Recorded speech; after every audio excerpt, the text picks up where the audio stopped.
friends. I'm Karen, and this is the Family Food for Moms podcast. We're talking about inspiration for family cooking and dining. So previously we spoke about 5 ways to save money in your kitchen, and we talked about some unusual things that you can do, some controversial things, and things you can do while trying to keep up the health of your family, the healthiness of your food. It's not easy to do that when you have to cut costs, because often the healthiest things are expensive. But keeping your food simple and going for the main food groups, the meat, the dairy or vegetables, fruit and grains, if you keep it simple and don't spend money on all the little extras that are packaged goods, then you definitely can cut costs. And some things are very cheap, like bulk lentils, bulk dried beans and rice, bulk grains, and even when you can bulk buy meat. So it's definitely possible to eat healthy food and nourish your family while saving money. So today we're going to talk about 5 more unusual ways to save money in your kitchen. The first one I want to mention is what I called inventory. I had a little acronym in my head, item. So inventory means that you're going to take stock of everything that you have in your fridge and freezer and pantry. This doesn't have to be a whole detailed process where you make a complete list. For me, it's more of a quick check as I think about meals for the week. So say I'm planning what I'm going to cook this week, and I'm planning what I need to buy from the grocery store, and I'm looking at what I've already got. So I have a quick check first. What meats do I have, like the main part of the meal? Do I have any roasts? What chicken and ground beef? What fish do I have, either tinned fish or frozen fish? Do I have any lamb in any form? All the things that I would normally make as meals. So I just have a quick glance in all my freezer spots. That would be underneath the fridge and in the separate freezers to see what I have. So then I would write those down as the main parts of the meals. And then if there's anything extra that I've found, like particular vegetables that are frozen, vegetables left over in the fridge, particular starches like potatoes, rice, what do I have? And obviously any dairy that I might need to use up, like ricotta that I could use with a lasagna. So I have a quick inventory, and the main part of that is, as I said, the meals, the meat, the big thing. Or if you don't eat meat, then whatever the main thing is that you use to make your meals, maybe tins of lentils or chickpeas. So that helps me already to know what meals I can make with what I've got. And then I just add to that. So immediately I'm thinking, okay, I can use the ground beef to make meatballs. So then I'll need some butternut squash maybe as a vegetable and some rice. I have rice. Okay, add butternut squash to my list. Then we're going to do roast chicken. Do I have potatoes? Yes, I do. Do I have carrots for roast carrots? No, add carrots to my list. Fish, I've got some hake in the freezer, so I decide I'm going to cook that. Do I have lemons? No, I need to add lemons to my list. I'll add some sweet potato to go with that. So then it's very quick and easy to complete those meals to make my meal plan for the week, or my list of meals if you don't do a specific meal plan. I much prefer to have a list of meals that I can work from, because things change so much every day and I don't always know what's going to be possible and what I'm going to want to cook. So it helps so much, secondly, then to take those things out of the freezer and to have them defrosting for the week so that they're in the fridge and ready when I want to cook them. And then I'll also cook as much of those as I can towards the beginning of the week. So if it's a Monday, maybe I'll put something in my crock pot, like a roast chicken or a lamb stew. I'll put something in the Instant Pot, like some beef stroganoff or a corned beef roast. And I'll put something in the steamer, vegetables to cook. so that they're ready for that day, for the next day, and I'm kind of keeping going with things instead of having to do things at the last minute. So having that inventory of everything in your house before you make your shopping list is very helpful. So the next one is total. Take your grocery receipt, or you can look at prices on an online store, or maybe even know them in your head. So jot down what the items are for a couple of meals that you use or you make regularly, and try to find your most expensive meals and your cheapest meals. Maybe your 2 most expensive breakfasts and your 2 cheapest breakfasts. Same for lunches, same for dinners. So you take the ingredients you can think of, just the main ones, and you add them up. And you see what meals cost the most and what meals cost the least. And then you're going to try and balance. Whenever you cook an expensive meal, then you're going to follow it with a cheap meal for that category. So, for example, breakfast, if you're having egg on toast and bacon, that'll be quite an expensive meal. And then oats is a cheap meal.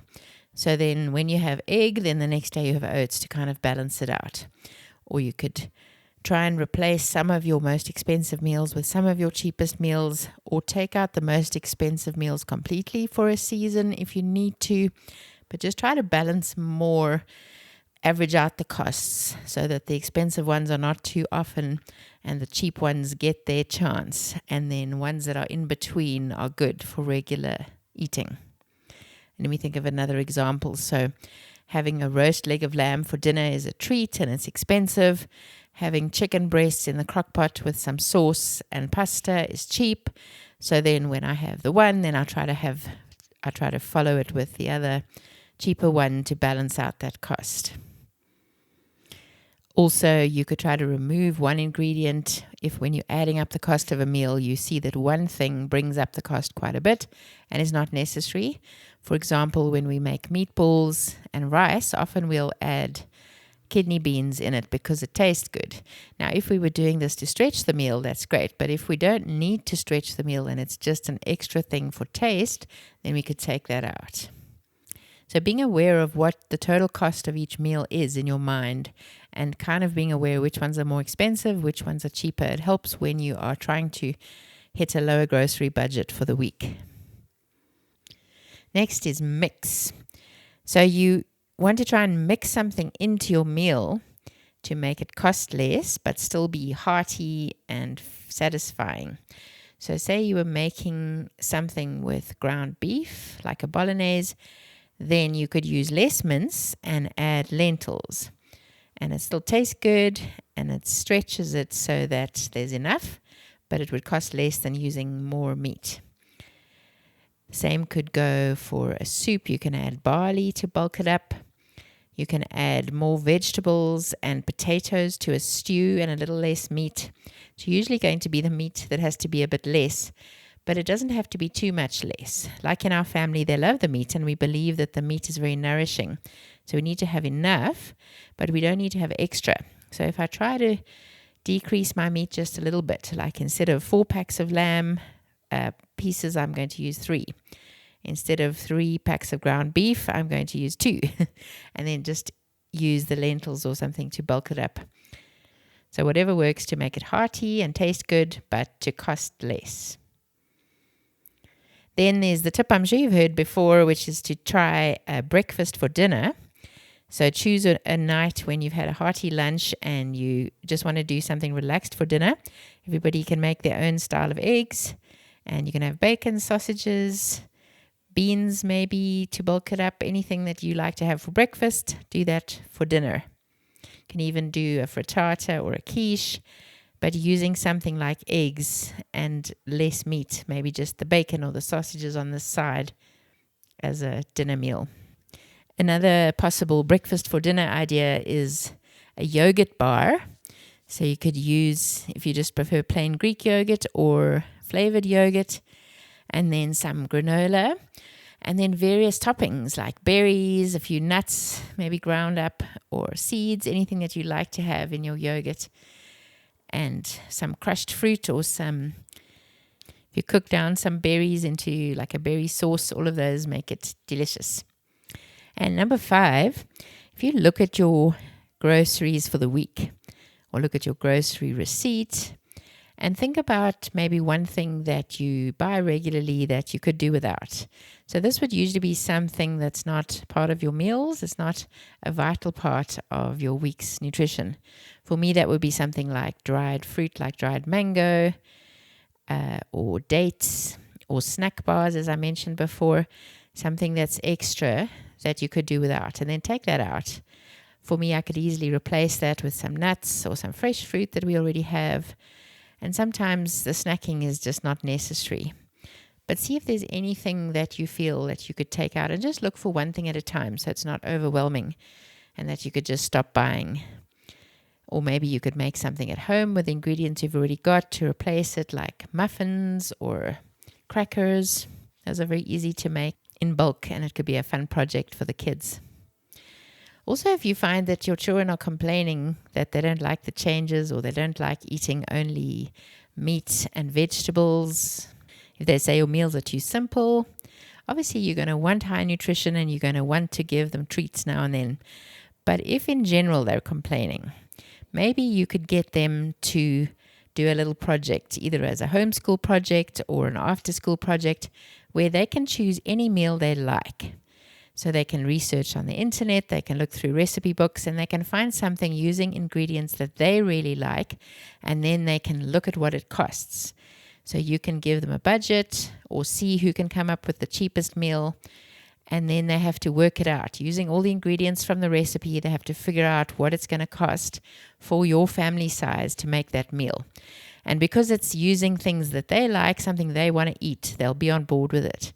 And then you can include that in your weekly meal plan because it's the thing that they've chosen. So hopefully they'll love it.